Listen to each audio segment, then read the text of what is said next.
I'm Tracy Moonsamy. I work for a company called Bio Group. We're based in Pinetown. I head up sustainability risks and quality systems for the group. I've been at Bio for 24 and a half years. And I've really spent about the bigger part of that managing quality systems, implementation, compliance. Over the last 2 years, I've had to build a portfolio around sustainability, ESG, and risk.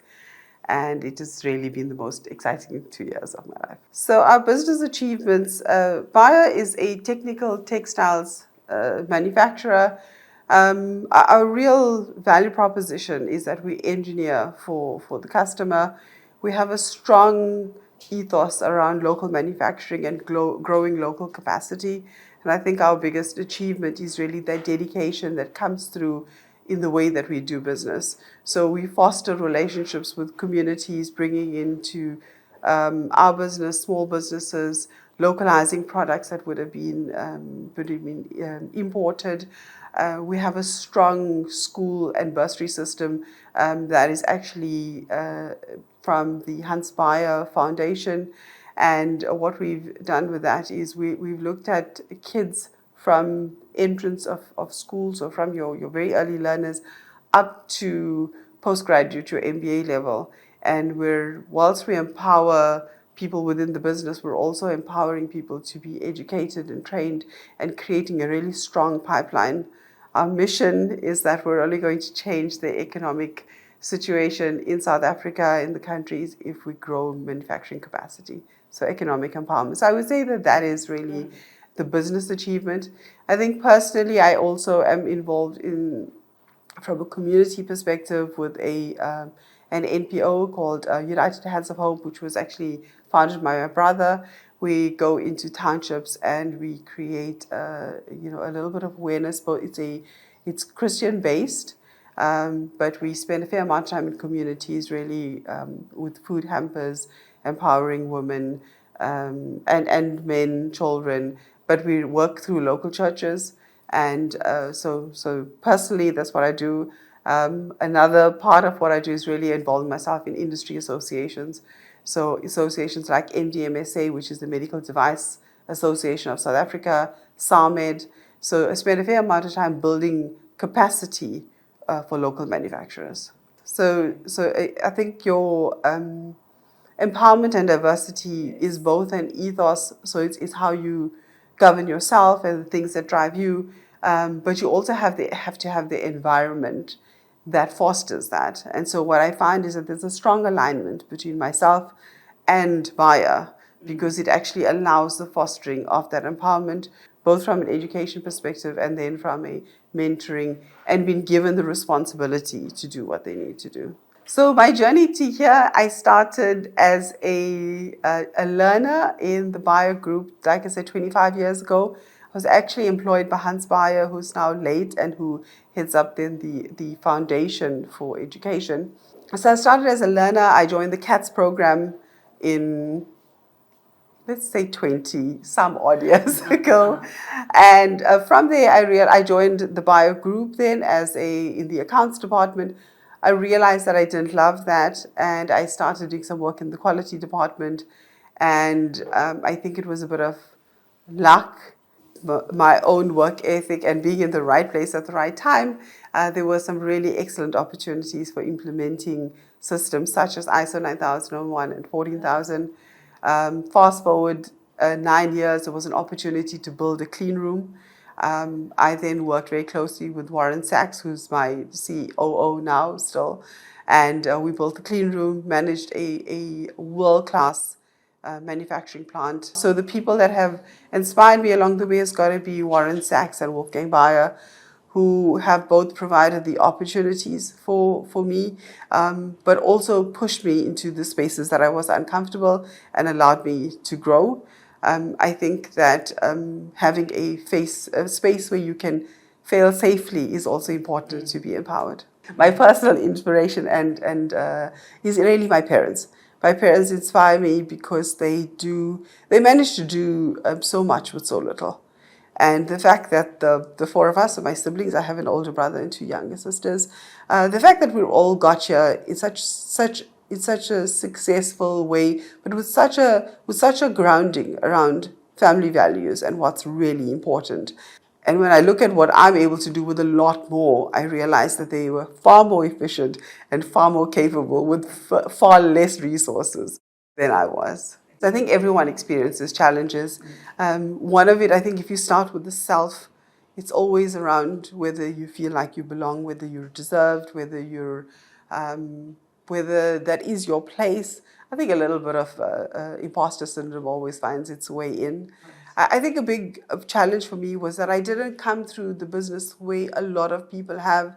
So I didn't go and have my degree, graduate, postgraduate, and then walk into a business, into a middle or management role. I started at the bottom, and sometimes starting at the bottom is great because it gives you such good knowledge and grounding in the business, but it sometimes creates a bit of a shackle to the place that you're at. So I think the first thing was to deal with the self and break those chains for yourself.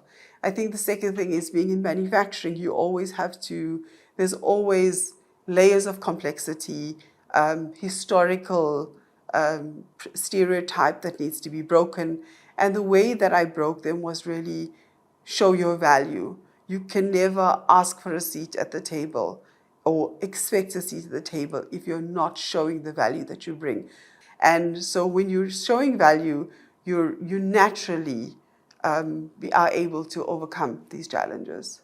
So my future goals, personally, I'm busy with my MBA. So I think a strong goal is for me to finish and finish with the kind of result that I want. The reason it's a personal goal, my thesis is actually based on the barriers to women within manufacturing, moving from middle management to top management. And it's such an important aspect of why women don't move through the workforce at the pace and the rate that they should. So it's important for me to graduate with my MBA, but I really want to make a difference to identify both the barriers and the enablers as to how do some women find their way through the system, what works for them, and how do we now teach this to others.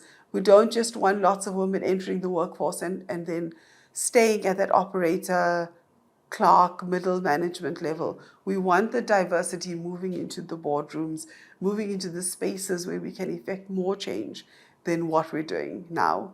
So that's my personal goal. From a business goal, sustainability and ESG, I feel as a South African company, Bayer is already making such big strides in those spaces.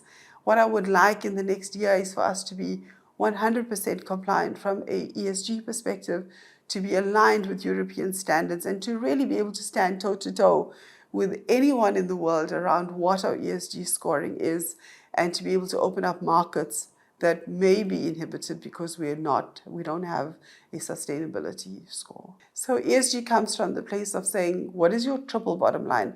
So how did you make profits while taking care of people and taking care of the planet? And that then evolved into environmental, social, and governance, which really is one of the elements of sustainability.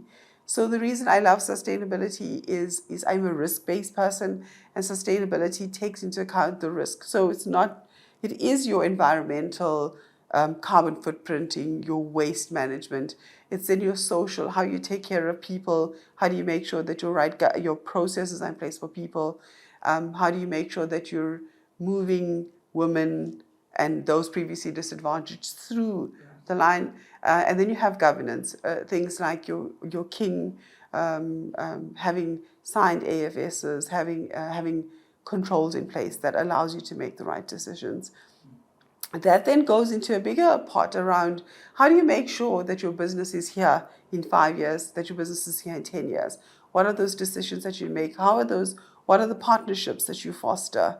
Supply chain management. If there's one thing that COVID taught us, is that if you did not manage your supply chain, you could have everything that you wanted to. You could not get product into the country. You couldn't move product out. So supply chain, value chains. It really asks the questions, what are the things you need to do so that your business is still here and thriving in 5 years, that it's here in 10 years.